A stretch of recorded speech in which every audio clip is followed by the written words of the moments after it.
ശ്രീമദ് ഭഗവത്ഗീത ധ്യാനം. നാരായണം നമസ്കൃത്യ നരം ചൈവ നരോത്തമം ദേവീം സരസ്വതീം വ്യാസം തതോ ജയമുദീരയേത്.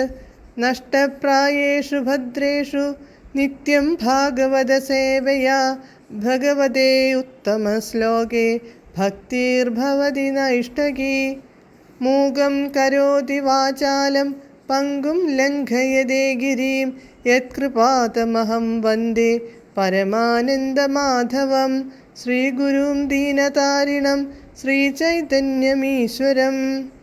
ഓം അജ്ഞാനതിമിരാന്ധസ്യ ജ്ഞാനാഞ്ജനശലാകയാ ചക്ഷുരുന്മീലിതം യേന തസ്മൈ ശ്രീഗുരവേ നമഃ. നമഃ ഓം വിഷ്ണുപാദായ കൃഷ്ണപ്രേഷ്ഠായ ഭൂതലേ ശ്രീമദേ ഭക്തിവേദാന്ത സ്വാമിന്നിധി നാമിനേ. നമസ്തേ സാരസ്വതേ ദേവേ ഗൗരവാണി പ്രചാരിണേ നിർവിശേഷ ശൂന്യവാദി പാശ്ചാത്യദേശതാരിണേ. ജയ ശ്രീകൃഷ്ണ ചൈതന്യ പ്രഭു നിത്യാനന്ദ ശ്രീ അദ്വൈത ഗദാധര ശ്രീവാസാദി ഗൗരഭക്തവൃന്ദ. ഹരേ കൃഷ്ണ കൃഷ്ണ കൃഷ്ണ ഹരേ ഹരേ, ഹരേ രാമ രാമ രാമ ഹരേ ഹരേ. ഹരേ കൃഷ്ണ കൃഷ്ണ കൃഷ്ണ ഹരേ ഹരേ, ഹരേ രാമ രാമ രാമ ഹരേ ഹരേ. ഹരേ കൃഷ്ണ കൃഷ്ണ ഹരേ ഹരേ, ഹരേ രാമ രാമ ഹരേ ഹരേ. ഭഗവത്ഗീത യഥാരൂപം. അധ്യായം 6. ധ്യാനയോഗം. ശ്ലോകം 43, പേജ് നമ്പർ 371. തത്ര തം ബുദ്ധി സംയോഗം ലഭതേ പൗർവദേഹികം യതതേ ച തതോ ഭൂയഃ സംസിദ്ധാ കുരു നന്ദന. പദാനുപദം.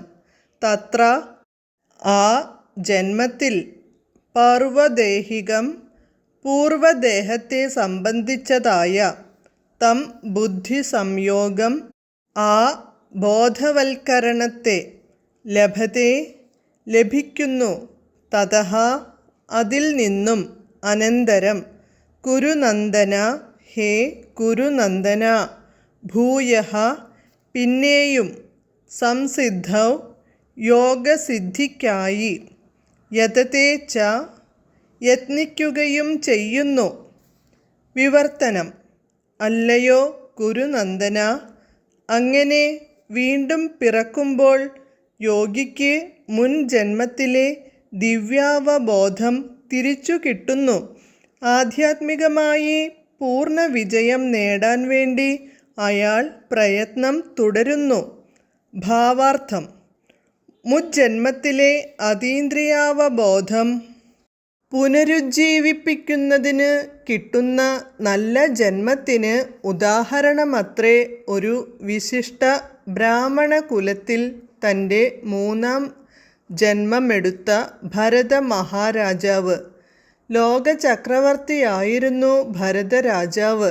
അദ്ദേഹത്തിൻ്റെ വാഴ്ചയ്ക്ക് ശേഷമാണ് ഈ ഭൂമി ദേവന്മാരാൽ ഭാരതവർഷമെന്ന് വിളിക്കപ്പെട്ടത്. അതിനു മുമ്പ് ഇളാവൃത വർഷമെന്നായിരുന്നു പേർ. ഈ ചക്രവർത്തി യൗവനത്തിൽ തന്നെ ആത്മജ്ഞാനാർത്ഥിയായി ഭരണത്തിൽ നിന്ന് വിരമിച്ചു. പക്ഷേ അദ്ദേഹത്തിന് അതിൽ വിജയിക്കാൻ കഴിഞ്ഞില്ല. അടുത്ത ജന്മത്തിൽ അദ്ദേഹം ഒരു ഉത്തമ ബ്രാഹ്മണ കുടുംബത്തിലാണ് പിറന്നത്. അവിടെ എപ്പോഴും ജനങ്ങളിൽ നിന്നകന്നും ഒന്നും സംസാരിക്കാതെയും ജീവിച്ചു പോന്ന അദ്ദേഹത്തിന് ജഡഭരതനെന്ന പേരുകിട്ടി. പിന്നീടൊരിക്കൽ അദ്ദേഹം അതിവിശിഷ്ടനായ ഒരു അതീന്ദ്രിയ ജ്ഞാനിയാണെന്ന് അന്ന് രാജാവായിരുന്ന രഘുഗണൻ മനസ്സിലാക്കി.